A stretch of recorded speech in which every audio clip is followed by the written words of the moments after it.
नमस्कार, मेरा नाम ज्ञानेश्वर है और आपने देखना शुरू किया है लाइव सिटीज। मेरे साथ रोज की तरह दिल्ली से जुड़ रहे हैं देश के जाने माने सीनियर जर्नलिस्ट अजीत द्विवेदी जी। अजीत जी, बिहार उपचुनाव उम्मीदवारों के ऐलान की शुरुआत प्रशांत किशोर ने कर दी है और प्रशांत किशोर ने एक लंबी लकीर खींची। उम्मीदवार घोषित कर उम्मीदवार के मामले में तो वे जीत गए हैं। देखिए, आज प्रशांत किशोर ने पटना में प्रेस कॉन्फ्रेंस की। बिहार में 4 सीटों पर उपचुनाव होना है, लेकिन आज एक ही उम्मीदवार की घोषणा हुई, तरारी से। भोजपुर में तरारी है और वहां से उम्मीदवार किसे बनाया है जन स्वराज पार्टी ने? लेफ्टिनेंट जनरल एसके सिंह को। 22 एडमिरल रहे इंडियन आर्मी के और बिहार के सिर्फ 2 ही लोगों को इस पद तक पहुंचने का सौभाग्य प्राप्त हुआ है, जनरल एसके सिन्हा और जनरल एसके सिंह। देखिए, एक बेंचमार्क तो क्रिएट कर दिया गया। जो प्रशांत किशोर कह रहे थे, अच्छे लोग लाएंगे। अब देखिए, इंडियन आर्मी के इतने बड़े चेहरे, लोग उनमें भी जाति तलाशने लगेंगे तो दूसरी बात है। चुनाव का नतीजा क्या होगा, यह भी दूसरी बात है। लेकिन उम्मीदवार, और मैं जनरल एसके सिंह को सुन रहा था और फिर से मुझे वह बात याद आई, वह गौरवशाली दिन याद आया कि बिहार के सरकारी स्कूलों की स्थिति क्या होती। वे सरकारी प्राइमरी स्कूल में पढ़े और सेकेंडरी स्कूल में पढ़े और पहली बार ट्रेन चढ़े और पहुंच गए देहरादून मिलिट्री कॉलेज में। पहली बार जिंदगी में ट्रेन चढ़े। और देखिए, दूसरी बात जो समझ में आई कि यदि रास्ते दिखा दिए जाएं, यदि अवसर उपलब्ध करा दिया जाए, तो आज भी लोग बिहार लौटने को तैयार हैं। जनरल एसके सिंह को बिहार लौटने की क्या जरूरत? मुझे कल रात ही खबर मिली थी कि देखिए, 2013 में ये रिटायर हुए थे और 2014 के लोकसभा चुनाव में ही भाजपा के तत्कालीन अध्यक्ष राजनाथ सिंह और प्रधानमंत्री पद के घोषित उम्मीदवार नरेंद्र मोदी इन्हें आरा लोकसभा क्षेत्र से चुनाव लड़ाना चाहते थे, लेकिन तब निजी कारणों से इन्होंने मना कर दिया। और जब इन्होंने मना किया, तब इन्हें ट्रिब्यूनल में जज बनाया गया। जनरल एसके सिंह को मैं सुन रहा था, सियाचिन की बात की उन्होंने, ग्लेशियर की बात की, परम विशिष्ट पदक कैसे मिला इसकी बात की।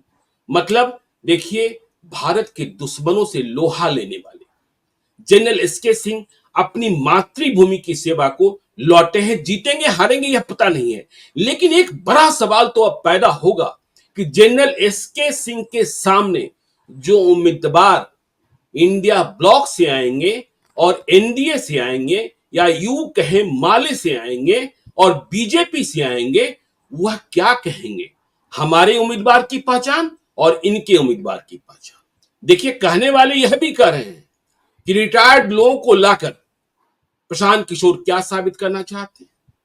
लेकिन हमने कहा, देखिए, जब भी बात भारतीय फौज की होती है, इंडियन आर्मी की होती है, इंडियन आर्मी भारत माता के वीर सपूत। लोग उदाहरण दे रहे हैं कि देखिए, पुराने लोग जब चुनाव लड़ते, डीपी ओझा का लोगों ने उदाहरण देना शुरू कर दिया कि वे भी कितने चर्चित डीजीपी थे बिहार के, लेकिन बेगूसराय जाकर चुनाव लड़े और हार गए, लेकिन वे निर्दलीय लड़े थे। और जनरल एसके सिंह के साथ, जनरल एसके सिंह के पीछे प्रशांत किशोर हैं, जो देश के सबसे बड़े चुनावी रणनीतिकार तो रहे ही हैं, अब खुद चुनाव लड़ा रहे हैं। तो क्या प्रदर्शन होगा, यह देखने की बात है। लेकिन जनरल एसके सिंह बिहार चुनाव लड़ने आए हैं, अपनी मातृभूमि में, तरारी में ही उनका गांव है, यह बड़ी बात। इसके आगे एक भस्म छिड़ेगी अजीत जी, और बिहार के लिए यह सुखद है कि अच्छे लोग बिहार लौटने को अब भी तैयार हो सकते हैं। ये एक एग्जाम्पल तो सेट हुआ है। देखिए ज्ञानेश्वर जी, एक तो ये सबसे जो अभी जो उम्मीदवार घोषित किया लेफ्टिनेंट जनरल एसके सिंह को प्रशांत किशोर ने, वो प्रशांत किशोर की परीक्षा नहीं है और न लेफ्टिनेंट जनरल एसके सिंह की परीक्षा है। उन दोनों को परीक्षा नहीं देनी है। दोनों ऐसी जो सबसे बड़ी परीक्षाएं होती हैं वो उत्तीर्ण कर चुके हैं। जनरल एसके सिंह सेना के वाइस चीफ रहे हैं, मतलब दूसरा सबसे बड़ा पद भारतीय सेना का जो होता है उस पद पर रहे हैं। वो सियाचिन में रहे, हमेशा वॉर फ्रंट पर रहे हैं, उनको कुछ भी साबित नहीं करना है, उनको कोई लड़ाई नहीं जीतनी है। बिहार के लोग उनको लड़ा जिताते हैं, हराते हैं, ये बिहार के लोगों की परीक्षा है, ये जनरल एसके सिंह की परीक्षा थोड़ी होनी है। तो मेरा जो पहला टेक है ज्ञानेश्वर जी वो ये है कि न प्रशांत किशोर की परीक्षा है, न जनरल एसके सिंह की परीक्षा है। ये बिहार के लोगों की परीक्षा है, ये तरारी के लोगों की परीक्षा है। उनको साबित करना है कि वो कोई अच्छा आदमी डिजर्व करते हैं कि नहीं, वो अच्छा प्रतिनिधि डिजर्व करते हैं या नहीं करते हैं, उनको अच्छा जनप्रतिनिधि चाहिए या नहीं चाहिए, ये उनको साबित करना है। देखिए, हम जहां जाते हैं वहां लोग बात करते हैं, हम आज 25-30 साल से, बल्कि उससे भी ज्यादा समय से ये बात सुन रहे हैं कि अच्छे लोग राजनीति में नहीं आते हैं। तो अच्छे लोग राजनीति में नहीं आते हैं तो आज तो आए ना अच्छा आदमी। जब अच्छा आदमी आता है तो आप उसको डिजर्व करते हैं या कि नहीं, आप उसको चुन करके भेजते हैं कि नहीं भेजते हैं। ये लोग आप अच्छे हैं या नहीं, इसकी परीक्षा होनी है। अच्छा आदमी तो आता ही है राजनीति में, जैसे आपने डीपी ओझा का भी नाम लिया, कितने ही नाम लिए जा सकते हैं। हमको जब पहला हमने सुना तो हमको किरण बेदी की का ध्यान आया, देश की पहली महिला आईपीएस थी और दिल्ली में चुनाव हार गई। तो ये हम लोग तो ये लोगों की परीक्षा है, ये कोई प्रशांत किशोर की परीक्षा नहीं है। जनरल एसके सिंह क्या परीक्षा देंगे 74 साल की उम्र में? जो आदमी 22 साल की उम्र से देश की सेवा कर रहा है और लगातार वार फ्रंट पर रह के सेवा कर रहा है। एक ही बार ट्रेनिंग के काम में रहे हैं वो, अपने लंबे 72 से लेकर के और 2013 मतलब 41 साल के करियर में एक ही बार ट्रेनिंग में रहे हैं। वो इंडियन पीस कीपिंग फोर्स का भी हिस्सा रहे हैं जो श्रीलंका में लड़ने गई थी और जहां हजारों सैनिक हमारे शहीद हुए थे, बिल्कुल उसका भी पार्ट रहे हैं। वो मणिपुर में रहे हैं, जो वार फ्रंट है, मणिपुर में रहे हैं, कश्मीर में रहे, वो उन्होंने मोर्चे पर लीड किया है भारतीय सेना को। तो उनको अब कोई परीक्षा नहीं देनी है, उन्होंने लड़ाइयां जीती है, जंग जीते हैं उन्होंने, तो उनको नहीं देनी है परीक्षा, ये उनकी परीक्षा नहीं है। पास फेल होना, आपने ठीक कहा कि चुनाव जीतना हारना अपनी जगह है, लेकिन ये जनरल एसके सिंह की परीक्षा नहीं है। मेरा पहला टेक यही है कि यह तरारी के लोगों की परीक्षा है। उनके सामने एक ऐसा उम्मीदवार आया है जिस पर वो गर्व कर सकते हैं कि जनरल एसके सिंह उनके यहाँ से चुनाव लड़ रहे हैं, ये गर्व की बात है। उनका अपना है, उनका अपना है। ये भी नहीं कहीं बाहर से किसी को ला करके रखा गया। हालांकि बाहर से सेना में क्या बाहर का होता है, जो सेना में लड़ता है वो भारत का होता है, भारत का लाल होता है। और देश में कहीं भी कुछ भी होता है तो सेना तैनात होती है, सिर्फ सीमा पर नहीं। बाढ़ आ जाए, आपदा आ जाए, भूकंप आ जाए, कहीं भी आ जाए, जो आम सेना से, दूसरी पुलिस से या जो हमारे जो सीएपीएफ है उनसे नहीं संभले तो सेना आती है। उत्तराखंड की बात कर रहे थे, उत्तराखंड जब त्रासदी आई तो वहां भी जो मिशन चला है आर्मी का, उसे भी वो लीड कर रहे थे। तो वही कह रहे, तो फिर वहां बाहरी का भी मामला नहीं होता है, जाति का भी मामला नहीं होता है। सेना तो भारत का सेना में है, तो आप भारत के बेटे हैं, भारत की बेटी हैं। तो उन्होंने भारत का प्रतिनिधित्व किया है, जाति कोई मतलब नहीं रखती है। उन्होंने बिहार का प्रतिनिधित्व किया है, वहां भी वो गोरखा रेजिमेंट में बहाल हुए थे। तो गोरखा रेजिमेंट में बहाल होना ही अपने आप में एक बड़ी बात होती है कि वो जो सबसे बड़े लड़ाके माने जाते हैं, जिनके बिना सेना अधूरी होती है, तो वहां उस रेजिमेंट के साथ रहे हैं। आपने कहा उनको परम विशिष्ट सेवा पदक भी मिला हुआ है, अति विशिष्ट सेवा मेडल भी मिला हुआ है उनको। जो युद्ध का सेवा मेडल होता है, उत्तम युद्ध सेवा मेडल, वो भी मिला हुआ है उनको। तमाम जो सेना में जो सम्मान मिल सकता था वो सम्मान उनको मिला हुआ है। इसलिए उनको कुछ भी साबित नहीं करना है, उनकी कोई परीक्षा नहीं होनी है। ये बिहार के लोगों की परीक्षा है, तरारी के लोगों की परीक्षा है। प्रशांत किशोर की भी परीक्षा नहीं है। एक परीक्षा जिस पर हम लोग बार बार चर्चा कर रहे थे, कल भी हम लोग जो चर्चा कर रहे थे कि प्रशांत किशोर जो हैं किस तरह का उम्मीदवार चुनते हैं, हमने बार बार इस पर, मेरा ट्रस्ट था इस पर, पहले भी हमने चर्चा की थी कि वही परीक्षा होगी प्रशांत किशोर की, कि क्या वो भी बाकी लोगों की तरह जाति क्या समीकरण बिठाने जाते हैं, क्या वो भी बाकी लोगों की तरह सिर्फ विनेबिलिटी का फैक्टर देखते हैं। ये परीक्षा प्रशांत किशोर की होनी थी। उस परीक्षा में वो फ्लाइंग कलर्स के साथ उत्तीर्ण हुए हैं। इससे बढ़िया कैंडिडेट को नहीं चुन सकते थे। उन्होंने जातीय समीकरण की परवाह नहीं की तैयारी में, वही क्या है, कैसे है। और वो जो आप कह रहे हैं ना, भारत का बेटा, और तो उन्होंने कहा भी कि देखिए, जो कोई आदमी को हम ला रहे हैं वो हमसे ज्यादा काबिल है, और जो आ रहा है वह बिहार के विकास को, बिहार की तरक्की को, बिहार के भविष्य को कंधा देने आ रहा है, साथ मिलकर चलने आ रहा है। तो ये बड़ी बात। देखिए, फिर वही हम बात करते हैं कि देखिए, यदि जनरल एसके सिंह टाइप के लोग आ जाएं और उन्हें चुनाव में सफलता मिल भी जाए, तो हम क्यों ना सोचें कि बिहार अभी भी सुधर सकता है, संवर सकता है, सरकारी स्कूलों की स्थिति सुधर सकती है। जब वे अपने क्षेत्र में जाएंगे, रूट्स पर जाएंगे, तो उन्हें वह सरकारी स्कूल याद आएगा, और तब का और आज की स्थिति देखेंगे तो रोना भी आएगा। हाँ, तो वो ये जो हमने कहा कि प्रशांत किशोर की जो परीक्षा होनी थी, उस परीक्षा में वो भी उत्तीर्ण हो गए। उन्होंने जो सबसे बढ़िया उम्मीदवार हो सकता था, वो उम्मीदवार चुन दिया। जी। तो अब इसके आगे कोई परीक्षा नहीं, वो तो चुनाव लड़ना जानते हैं। वो देखिए किस तरह से हाइप क्रिएट करना वो जानते हैं। 4 सीटों पर उन्होंने कहा उम्मीदवार हम चुनाव लड़ाएंगे। 1 सीट पर उन्होंने उम्मीदवार घोषित किया, सबको चौंकाया, सबसे बढ़िया उम्मीदवार बिल्कुल। उतार करके फिर इसकी हाइप बनेगी, इसकी चर्चा होगी। जो अपोजिशन की पार्टीज हैं उन सब विचार करेंगे कि कैसे इनकी काट खोजें। तब तक वो दूसरी सीट पर उम्मीदवार अनाउंस करेंगे, फिर तीसरी सीट पर उम्मीदवार अनाउंस करेंगे। तो ये जो तरीका होता है एक एक करके पत्ते खोलने का, सस्पेंस बनाए रखने का, लोगों को चौंका देने का, ये सारे गुण उनमें है। वो सब जानते हैं, उस हिसाब से वो सब कर रहे हैं। तो वो उनकी परीक्षा भी हो गई। वो उस परीक्षा में जो हम चाहते थे, जो हम जानना चाहते थे कि वो किस तरह से उम्मीदवार सेलेक्ट करते हैं, तो उन्होंने उम्मीदवार सेलेक्ट किया। वहां के स्थानीय रहने वाले हैं, लेकिन देश की सेवा की है उन्होंने, जनरल एस के सिंह ने। और कोई कास्ट का कॉम्बिनेशन उन्होंने बिठाने की जरूरत नहीं समझी प्रशांत किशोर ने कि कोई कास्ट का इक्वेशन बिठाएंगे।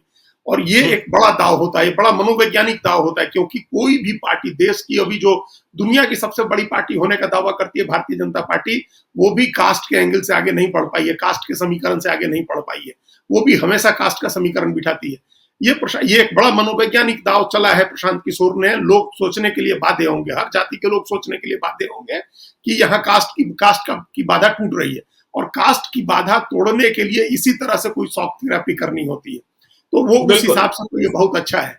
अब आपने उन्हीं के हवाले से जो कहा कि बिहार सुधर सकता है, ये उम्मीद जगती है। ये उम्मीद मनोज भारती को जब घोषित किया प्रशांत किशोर ने, तब भी जगी थी। जब खुद प्रशांत किशोर आए थे, तब सबसे पहले ये लगा था कि कोई ऐसा सोच सकता है। नहीं तो कोई जा करके बिहार में, जिसने बहुत अच्छा सोचा, नीतीश कुमार जब सुशासन लेकर के आए तो एक रिवर्स माइग्रेशन शुरू हुआ। लोगों ने सोचा कि बिहार लौटते हैं, बिहार में कुछ करते हैं। तो वो बड़ा सीमित उसका दायरा था, बड़े सीमित काम के लिए लोग लौटे, कहीं पैसा इन्वेस्ट करने के लिए, कहीं जमीन खरीदने के लिए। लगा कि बिहार में चीजें ठीक हो रही हैं, तो आकर के उसमें शामिल होकर के वहां की गतिविधियों में घुस करके, और बिहार को बदलने के लिए कोई नहीं गया।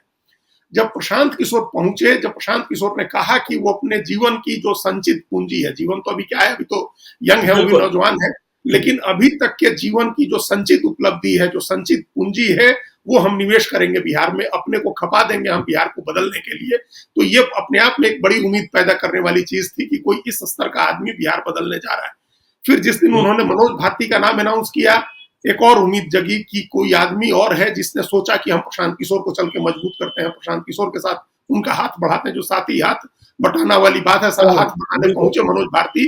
तो ये लगा कि हाँ, कोई और भी है जो बाहर बड़े आराम से जीवन व्यतीत कर सकता है, बड़ा लेविश लाइफ जी सकता है, वो भी बिहार की राजनीति में जा सकता है। फिर जनरल एस के सिंह का नाम आया। तो ये उम्मीदें, इस तरह से उम्मीदें एक एक करके बढ़ती जा रही हैं, उसमें एक एक ईंट जुड़ती जा रही है। ये निश्चित रूप से ये उम्मीद अब मजबूत होगी कि बिहार को अभी से भी बदला जा सकता है। जिस जगह पर बिहार है, उस जगह से अभी भी बदला जा सकता है। आपने देखा कि स्थापना दिवस के दिन दुनिया के कई देशों में जो रहने वाले बिहारी हैं, बड़ी संख्या में लोग आए और उन्होंने इसका समर्थन किया। और देखिए, प्रशांत किशोर ने संकेत तो दे ही दिया था कि उम्मीदवार बिल्कुल अलग होगा, आप बट्टा नहीं लगा पाएंगे। अब देखिए, आरजेडी के भीतर भी मंथन शुरू हो गया है। जो उम्मीदवारी तय है वह तय ही मानिए, लेकिन तेजस्वी यादव कुछ कंफ्यूज हो गए हैं, नेताजी के बेटा को दें कि बदलें, क्योंकि जो शोर है वह जोर पकड़ रहा है। कल रात ही हमने देखा, एक तस्वीर वायरल हो रही है, प्रशांत किशोर की पार्टी के एक मुसलमान चेहरे इधर बिडके हुए थे प्रशांत किशोर से, वे तेजस्वी यादव से मुलाकात कर रहे हैं, वह भी बेलागंज से चुनाव लड़ना चाहते हैं। तो अब प्रशांत किशोर की पार्टी के चेहरे भी तेजस्वी यादव के करीब पहुंच रहे हैं। और वह भगदड़ तो आपने देखी ही थी, जिससे डर गए थे जगदानंद सिंह, और उन्होंने पत्र ही निकाल दिया था जिसमें प्रशांत किशोर नहीं, प्रशांत किशोर पांडे कहा गया। यह भी कहा गया कि जो लोग संपर्क में हैं उनके खिलाफ अनुशासनात्मक कार्रवाई होगी। तो अब तो देखिए, गंगा आगे बहती जा रही है कि ये चुनौती होगी उन पार्टियों के लिए। इस पर हम लोगों ने चर्चा की थी कि अब ये, लेकिन की चुनौती होगी जेडीयू के लिए और आरजेडी दोनों के लिए, मतलब दोनों गठबंधनों के लिए, एनडीए के लिए और इंडिया ब्लॉक के लिए, दोनों के लिए चुनौती होगी प्रशांत किशोर के उम्मीदवार के सामने किस तरह का उम्मीदवार ले आए।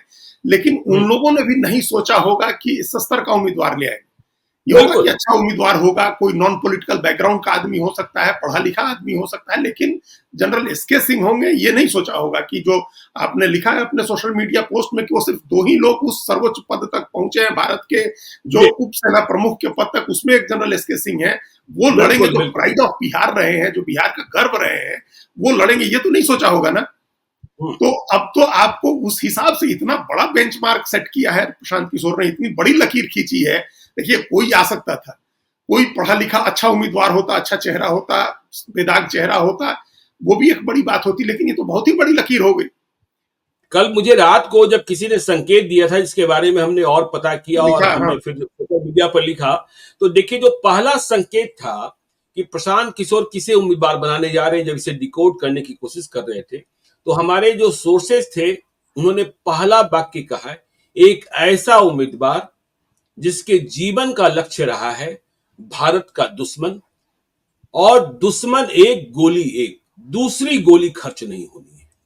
तो यहीं से हमने डिकोड करने की प्रक्रिया शुरू की थी, क्योंकि यह तो आर्मी में ही सिद्धांत है, वन बुलेट वन एनिमी। तो फिर यह, लेकिन जनरल एसके सिंह आ जाएंगे बिहार, यह तो किसी ने सोचा ही नहीं था। हाँ, कि बिल्कुल। वे भी बिहार आकर चुनाव लड़ेंगे, और वह भी विधानसभा चुनाव। जब उन्होंने 2014 में इनकार कर दिया था, निजी कारणों से पत्नी बीमार थी, कि अब वे, और वह भी उपचुनाव, 1 साल से भी कम का वक्त है, तो बिल्कुल। वह अपने को समर्पित ही करने आ गए हैं। हाँ, तो ये इसको एक प्रतीकात्मक, एक प्रतीक समझिए, एक प्रतीक के रूप में आप रखिए जनरल एसके सिंह को। आपने ठीक जी, कहा कि 1 साल के लिए है, 1 साल का कार्यकाल है इस विधानसभा का। चुनाव जीत जाएंगे तो 1 साल के लिए रहेंगे, अगले साल वो 75 साल के होंगे। पता नहीं उसके बाद वो क्या सोचेंगे, बिहार की सेवा किस रूप में करना चाहेंगे वो। लेकिन ये एक प्रतीकात्मक चीज है कि इतने कम समय के लिए भी उन्होंने अपने को दांव पर लगाना, अपना अपना सर्वस्व जो उन्होंने अर्जित किया है, वो बिहार जी, के चुनाव में दांव पर लगाने आए हैं। देखिए, उनको भी पता होगा कि बिहार किस तरह का प्रदेश है। यहाँ लोग हम्म, बखिया उधेड़ना शुरू करते हैं अपने प्रतिद्वंदियों का, तो क्या झूठी सच्ची बातें फैलाई जाती हैं, कितनी अपमानजनक बातें हो सकती हैं, क्या कहा जा सकता है उनको, उनकी उनका जो संचित पुण्य है जीवन का, उस पर भी दाग लगाने की कोशिश हो सकती है। जो उनका प्रतिद्वंदी आएगा वो करेगा ही। तो जी, इन सब की परवाह नहीं की है उन्होंने। इसका मतलब है कि उनके मन में भी प्रशांत किशोर को लेकर के ये भाव है कि प्रशांत किशोर जाकर के बिहार को बदलने की कोशिश कर रहे हैं, तो इसमें हम्म, भागीदारी करनी चाहिए। और हानि लाभ, जीवन मरण, यश अपयश जो है वो छोड़ देना चाहिए विधियात। हमको जाकर के इसका प्रयास करना चाहिए, बिहार को बदलने की कोशिश करनी चाहिए।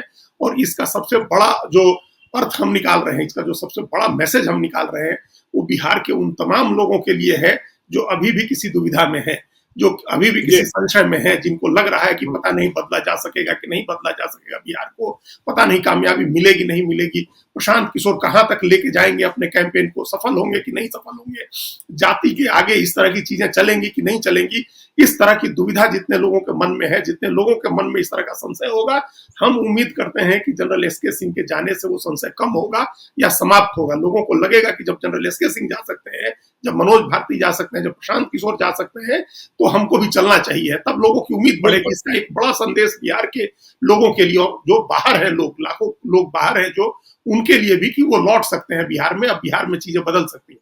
ये इसका एक बड़ा प्रतीक है जो हमको लग रहा है जो जनरल एसके सिंह का। और अब लेकिन आपने इतना जो, आसान नहीं, इतना आसान नहीं है अजीत जी। देखिए, मैं सुबह से जब बात कर रहा था, जब प्रशांत किशोर की प्रेस कॉन्फ्रेंस हुई, नाम खुल गया, लोगों ने सबसे पहले पता करना शुरू किया जाति क्या है। वही वही तो लोगों ने डिकोड किया, जाति राजपूत है। राजपूत है, हमसे हाँ। किसी ने पूछा, हमने कहा कि भाई, इंडियन आर्मी में कभी किसी ने जाति पूछी है क्या? कभी पूछते हो क्या कि ये जो भारत माता के वीर हैं, उनकी जात क्या है? अब वह बिहार की सेवा करने आ गए तो जाति पूछी जा रही है। तो लोगों ने डिकोड करना शुरू कर दिया कि जाति के राजपूत हैं, तरारी का समीकरण यह है, वहां भूमियार इतने हैं, वहां वैश्य इतने हैं, वहां यादव इतने। तो वो समीकरण तो शुरू हो गए।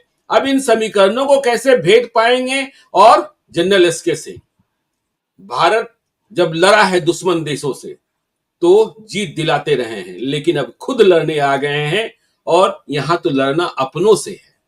हाँ, तो ये हमसे भी पूछा लोगों ने कि किस कौन कास्ट है। कास्ट जानने के बाद पूछे कि तरारी में राजपूत है क्या, वहाँ आरा में तो है जी, राजपूत लोग, लेकिन तरारी में है क्या, ये सब चीजें हो रही हैं।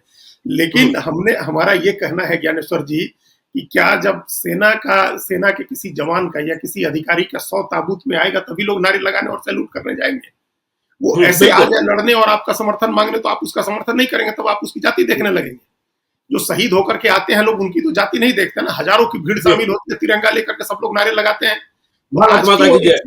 हाँ, भारत माता की जय लगाते हैं, तो आज क्यों एक सैनिक की जाति पूछ रहे हैं? कोई जी, कोई इस बात का अर्थ नहीं है। और अगर बिहार इस समय भी नहीं बदला, इस स्थिति में भी नहीं बदलेगा, तो फिर ये बड़े अफसोस की बात होगी और बड़ा भारी दुर्भाग्य होगा। फिर पता नहीं कौन आएगा, कब आएगा बदलने। इसीलिए जो लोग भी कास्ट की बात कर रहे हैं, जाति की बात कर रहे हैं, आप छोड़िए इस बात को, इसमें कतई जाति की बात करने की जरूरत नहीं है। जो भी प्रयोग ये हो और रहा है, वह भी तराकी तराकी और वह भी तरारी वैसा विधानसभा क्षेत्र है, वैसा जिला है भोजपुर, जहां से सबसे अधिक संख्या में लोग सेना में जाते हैं। इस बात को भी जाते हैं। ध्यान में रखना होगा। हाँ, जाते जी, हैं, तभी तो गए। हाँ, एक परंपरा रही थी वहां, तभी जनरल एसके सिंह भी गए और 12th पास करते ही उन्होंने सोचा कि हमको सेना में जाना है।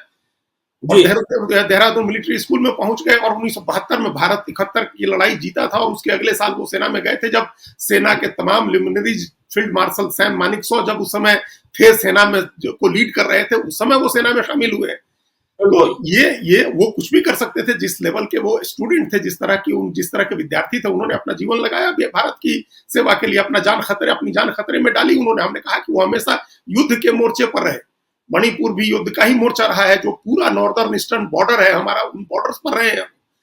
तो ऐसे व्यक्ति की जाति खोजना तो ये अपने आप में एक अपराध माना जाएगा। हमारी नजर में तो तो एक नैतिक अपराध होगा कि आप जाति खोज रहे हैं। अब तो इसका मतलब ये हुआ ना कि जो प्रशांत किशोर ने जो बेंचमार्क क्रिएट किया कि इस उपचुनाव में और आगे के चुनाव में 2025 के, नीतीश कुमार की अपनी पॉलिटिक्स को करेक्ट करना पड़ेगा, तेजस्वी यादव को भी करेक्ट करना पड़ेगा, क्योंकि परिवार का मतलब नेताजी का लड़का कि अपना लड़का, ये बात तो चलेगी। और ये बात कहां तक पहुंचेगी, इसे समझने की बात होगी।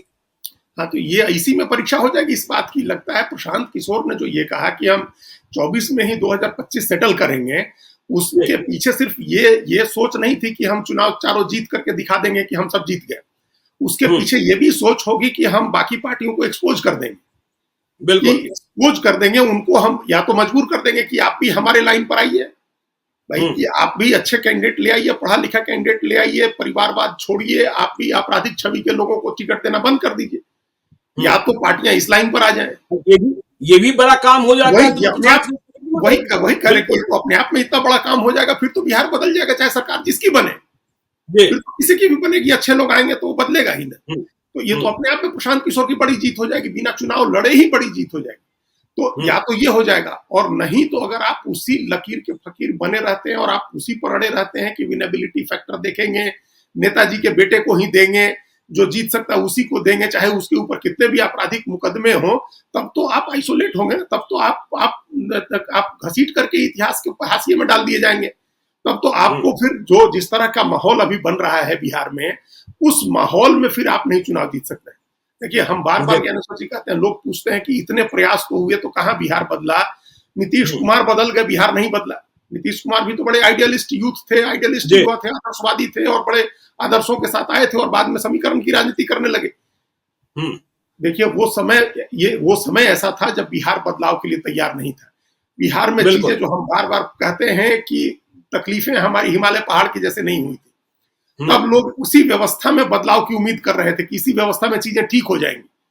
लेकिन अब हम लोगों की तकलीफें जो है, हमारी पीड़ा जो है, वो हिमालय पर्वत जैसी हो गई है। अब इस व्यवस्था में जो व्यवस्था चल रही है, जिस अंदाज में चल रही है, उसमें नहीं बदल सकती है चीजें। उसमें से बिहार को, जो अगर कोई सोचता है कि मेक बिहार ग्रेट अगेन, या बिहार के जो गौरवशाली दिन हैं उनको वापस लाना है, बिहार का गौरव वापस लौटाना है, तो वो इस व्यवस्था में नहीं होना है। उसके लिए बदलना पड़ेगा, उसके लिए बड़ा बदलाव करना होगा। और उस बदलाव के प्रतीक हो सकते हैं प्रशांत किशोर, मनोज भारती, जनरल एसके सिंह, ये हो सकते हैं ये लोग। दूसरा कोई चेहरा हमको अभी, अगर आप यही सोच करके बैठे हुए हैं कि हमको सुनील पांडे जीतते थे, 2010 में विधायक हो गए थे, या उसके बाद सुदामा प्रसाद 2015 में भी जीत गए, 2020 में भी जीत गए, तो अब सुदामा प्रसाद के ही समाज से ले आए आदमी, या सुनील पांडे से के ही कोई ले आए, या उन्हीं के समाज से ले आए, तो ये कोई नया प्रयोग नहीं हुआ, ये कोई नई चीज नहीं हुई। कहानी तो आप बता ही रहे थे ना, वो कहानी तो आप बता ही रहे थे कि नितिन गडकरी से जब मिलने गए बिहार के एक सांसद और शशि थरूर मिलने गए, तो क्या दोनों में अंतर था? इस कहानी को यदि आप फिर से सुना दें आज, तो देखिए संदर्भ में भी कि क्या अंतर दिखाई पड़ा था। देखिए, ये एकदम 2014 के चुनाव के तुरंत बाद की बात है, जब नितिन गडकरी सड़क परिवहन और राजमार्ग मंत्री बने थे, और एकदम ये मैसेज था कि बड़ा काम करने वाले मंत्री हैं, जाइए, जाते ही काम हो जाता है उनके यहाँ। उस समय एक बीजेपी के यहाँ दिल्ली के प्रदेश में के कार्यालय में एक अधिकारी थे, पदाधिकारी थे, प्रदेश का रहे, दिल्ली के बीजेपी के केंद्रीय कार्यालय में एक पदाधिकारी थे।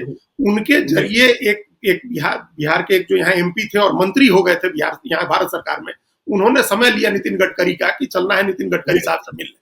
वो जो पदाधिकारी थे बीजेपी के वो भी गए, वो ट्रांसपोर्ट भवन के गेट पर इंतजार कर रहे थे मंत्री महोदय के आने का।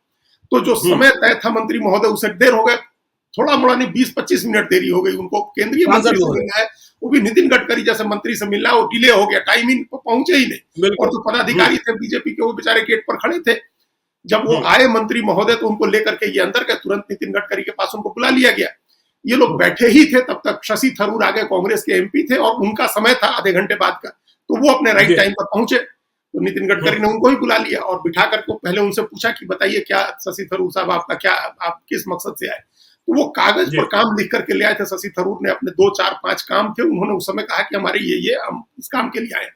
जो फोन पर हो सकते थे नितिन गडकरी ने उसी समय फोन किया, जो फोन पर नहीं हो सकते थे उसके लिए उन्होंने अपने पीएस को बुला करके और नोट करा दिया कि ये काम है, इनका काम कर दीजिए, और नमस्ते किए, शशि थरूर चलते बने। हम लोगों के जो मंत्री महोदय थे और वो पदाधिकारी मंत्री महोदय जी वो बैठे रहे नितिन गडकरी के पास। तो नितिन गडकरी ने पूछा कि बताइए आप सिंह साहब, आपका क्या, आप किस मकसद से आए, किस अभियान पर? आपने तो नाम ही खोल दिया। तो उन्होंने कहा कि हम तो इसी दर्शन करने आ गए, हमको तो लगा कि आपसे मिलने आ गए, आपके हम लोग बड़ा आपको देखते थे, आप अच्छी राजनीति करते। नितिन गडकरी हैरान रह गए, कहा कि अरे ऐसे क्या दर्शन करने हमारे आने, हम तो आपकी पार्टी के नेता है, दर्शन क्या करना है हमारे, हमको मेरे पास जब आइए तो कुछ काम लेकर के आइए, किसी मकसद से आइए, कुछ काम करा लीजिए अपने बिहार का, अपने लोगों का, इस तरह से मत आ जाइए आप फिर चाय पिलाई और विदा हो गए।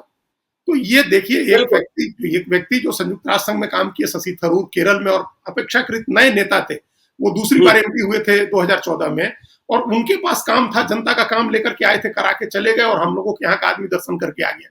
तो हम लोगों के यहाँ के नेता लोग दर्शन ही करते हैं, यहाँ दिल्ली में भी आते हैं तो दर्शन कर लेते हैं, लोगों काम नहीं कराते हैं। एक काम आप बताइए, 10 साल से भारत में जो भारत सरकार के जो मंत्री रहे हैं लोग, उन्होंने बिहार में क्या करा दिया, कौन सा काम बिहार के लिए करा दिया पिछले 10 साल में, जिससे लोगों को रोजगार मिल रहा हो, जिससे लोगों के लिए लोगों का भला हो रहा हो, जिससे लोग लौट रहे हो।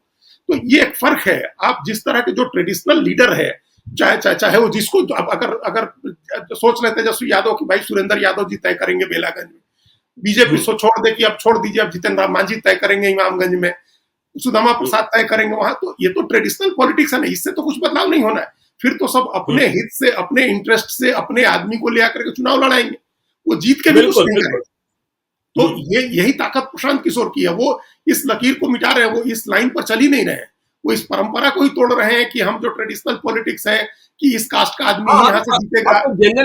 जनरल एसके सिंह चुनाव जीत जाए तो वो किसी के पास जाएंगे तो दुआ सलाम करने थोड़े जाएंगे, चाय पीने थोड़े जाएंगे, उनके पास कुछ ना कुछ तो होगा जो अपने क्षेत्र के लोगों के लिए मांगने जाएंगे, सूबे के लिए मांगेंगे, बिहार के लिए मांगेंगे। देखिए वो तो लोग उनको सैल्यूट करने आएंगे, उनको प्रणाम करने आएंगे, उनके दर्शन करने आएंगे लोग। अगर वो सार्वजनिक जीवन में आ जाते हैं, अभी तो वो सार्वजनिक जीवन में नहीं है तो आम आदमी के लिए अवेलेबल नहीं है, लोगों से कम मिलते जुलते होंगे।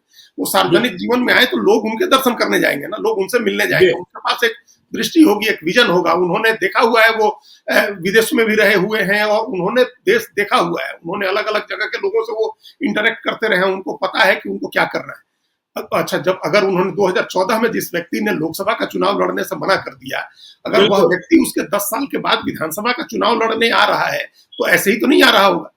उस व्यक्ति ने 10 साल सोचा होगा, 10 साल की गतिविधियां देखी होंगी और कुछ किसी न किसी योजना के साथ आए होंगे। कहा कि पत्नी नहीं रही, बच्चे सेटल हो गए, मुझे लगा कि बाकी बचा जीवन मुझे अपने बिहार को और अपनी मिट्टी मतलब तरारी को समर्पित करना चाहिए। तो ये फिर इसका मतलब कुछ सोच के आए हैं ना, वो तैयारी करके आए हैं, वो प्लान करके आए हैं। और उनका प्लान, अब उनको तो सरकारी गाड़ी, सरकारी बंगले के लिए तो आ नहीं रहे हैं। अब तो लाल बत्ती लगती भी नहीं है, लेकिन उनको तो लाल बत्ती भी लगा चुके हैं, नीली बत्ती भी, उनकी गाड़ियों पर तो सब तरह की बत्ती लग चुकी है, उनकी गाड़ी पर तो स्टार लग चुका है। तो उनको तो इस सब चीजों का मोह नहीं है ना, इसके लिए तो नहीं आ रहे हैं वो। अपने जीवन के 74-75 साल, 73-74 साल की उम्र में वो गाड़ी के लिए, बंगले के लिए और लाल बत्ती और फ्लैग लगाने के लिए तो नहीं आ रहे हैं। वो किसी की बड़े मकसद के लिए आ रहे हैं, कोई बड़ी योजना लेकर के आ रहे हैं जिस पर उनको अमल करना है। अब ये बाकी पार्टियों को सोचना है कि वो भी उसी तरह के लोग चुनती हैं, कैंडिडेट देती है उस तरह का जिस तरह के जनरल एसके सिंह है, उनको आप मैच नहीं कर सकते हैं। अब वो अनमैच्ड है, उनकी बराबरी नहीं कर जी। सकते, आप उस तरह का दूसरा कैंडिडेट नहीं ले आ सकते हैं। लेकिन अगर आंख में शर्म होगी तो कुछ तो ले आएंगे जो उनका 50% हो, 25% हो। आप कुछ तो मैच बिल्कुल। करने की कोशिश करेंगे ना। मैचिंग ग्रांट तो आप रखेंगे ना कि भाई प्रशांत किशोर ले आए, प्रशांत किशोर ने 100 रुपया रखा तो हम 10 रुपए का नोट रखें, कि खोटा सिक्का रख चलिए, देंगे आप, तो उनके 100 रुपए आंख के में नोट के शर्म, सामने खोटा सिक्का तो बिल्कुल। नहीं रखेंगे ना। चलिए, आंख में शर्म तो होगी। तो देखिए, प्रशांत किशोर ने एक नजीर, एक बेंचमार्क तो पेश कर दिया। जनरल एसके सिंह बिहार चुनाव लड़ने आ गए हैं। उनके मुकाबले कौन लड़ेगा और उसका परिचय क्या होगा, यह बताएगा कि बिहार की राजनीति बदलेगी कि नहीं बदलेगी। चुनाव के नतीजे क्या आएंगे, यह तो बाद की बात है। जब चुनाव शुरू होगा तब उस पर भी चर्चा करेंगे। और जो अजीत द्विवेदी जी ने कहा कि देखिए, जनरल एसके सिंह को परीक्षा नहीं देनी है, परीक्षा बिहार के वोटरों की होनी है कि वह किसे चुनते हैं। तो किसे चुनेंगे, इसका क्या ट्रेंड दिखेगा, यह भी आपको हम बताएंगे। आप देखते रहिए लाइव सिटीज को। यदि अब तक आपने हमारे यूट्यूब चैनल लाइव सिटी को सब्सक्राइब नहीं किया है तो जरूर कर लीजिएगा। और यदि इस वीडियो को आप फेसबुक पेज के माध्यम से देखें तो पेज को लाइक कीजिएगा, ट्विटर पर भी हमें फॉलो कीजिए। धन्यवाद।